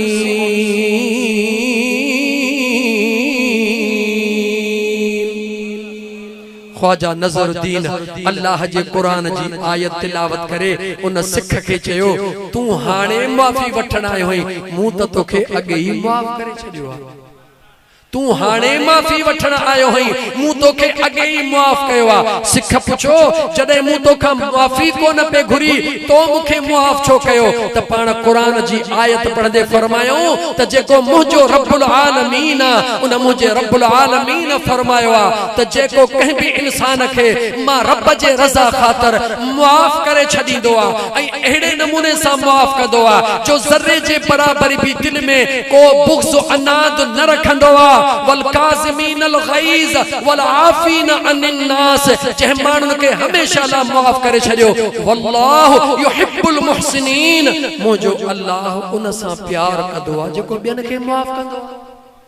मूं तोखे इन करे माफ कयो त मां अल्लाह जे रज़ा ला तोखे माफ कया त अल्लाह मूं ते राज़ी थी। जी तोखे ख़बर ही त मूं तुंहिंजे लाइ बाहि जी ख़बर ही जी तोखे ख़बर ही मूं तोखे साड़न पे चाहियो जी ख़बर ही जी पोइ बि माफ कई जी इहो ही त मज़ो आहे। बेडोहिन ता त सब को मेहरबानी करे पर को दोही के माफ करे इन जड़ो बियो को आहे ही कोन। इन करे सुने लतीफ सरकार फरमायो त पाए पांद गिची में अंगण जे भी अचन अवगुण ऐब कचायूं ढकण थी ढक जन तोड़े लख हुजन तब माफियूं दिजन में धिरा। एडे सुने ख्वाजा नज़रुद्दीन उन मुझा दोस्त सिख के माफ कयो। एकड़ो सिख न पर पूरी बिरादरी कलमो पढ़ी रही आ। मोटी हल दरबारे आलिया ते ओडा हजरत फजलुद्दीन मुराकबे में वेठो आ। फजर जी नमाज पढ़ी मुराकबे में वेठो आ। सदन जे घर जे बाहरों जबल जी एक पहाड़ी हुई उन पहाड़ी ते मजजूब रहंदो हो। मजजूब उन के चेबो आ जेको के सा गाल्हाइंदो नाहे जेको के जवाब को न दींदो आ वो मजजूब पहाड़ी तो लही आयो आ। ख्वाजा फजलुद्दीन रहमतुल्लाहि ताला अलैह जेके मुराकबे में वेठा हा अचे कुल्ले ते हथो हणंदो आ हथो हणी करे चवंदो आ जरा मुहड़ो त मथे जरा चेहरो त मथे कर। ख्वाजा फजलुद्दीन पंहिंजो कपड़ो मथे कयो मुहड़ो मथे करे ॾिठो त मजजूब बीठो आ। हथड़ा हीअं आॾो थो करे त हथड़ा ताज़ीअ बाहि में सड़िया पिया आहिनि। ख्वाजा फजलुद्दीन पुछो ऐं मजजूब हे हथड़ा कीअं साड़िया अथई। मजजूब निहारे चवे थो हिकिड़े पासे मुराकबो करे वेठो हई हिकिड़े पासे धरनो हणी वेठो हई पीरन जे पीर जे दरबार में मजबूत सवाल करे वेठो हई त मुझे बचड़े के बाहि वेझो न अचे वरी मुखां तो पुछी त हथ छा में साड़िया थई। सोने अब्दुल कादिर जीलानी मुझी टूटी लगाई हुई सिख बाहि बारींदा रहंदा लेकिन पंहिंजे हथन सां विसाईंदो वञजा बाहि के टिमकण न ॾिजां। सिख बाहि बारींदा पिया वञनि मुंहिंजा हथड़ा सड़ंदा पिया वञनि तुंहिंजो बचड़ो त सलामत आ पर सभिनी सिखनि खे रब दीन जी दौलत नसीब फरमाए छड़िया। ऐ मुझा दोस्त कदे कदे माफ करण में अल्लाह जे कुदरत जो वडियो हिकमतूं होंदियूं हन। अल्लाह जी ज़ात शल तमा असा के एड़ी सोनियूं हिकमतूं समझण जी तौफीक अता फरमाए। मुझा दोस्त अजीज अल्लाह तबारक व तआला जी ज़ात तमा असा के पांजे सालिहन ऐं सादिकन जी पांजे नेक बानहन जी अल्लाह जी ज़ात सोहबत मोहब्बत नसीब अता फरमाए। व आखिर दावाना अनिल हम्दुलिल्लाहि रब्बिल आलमीन।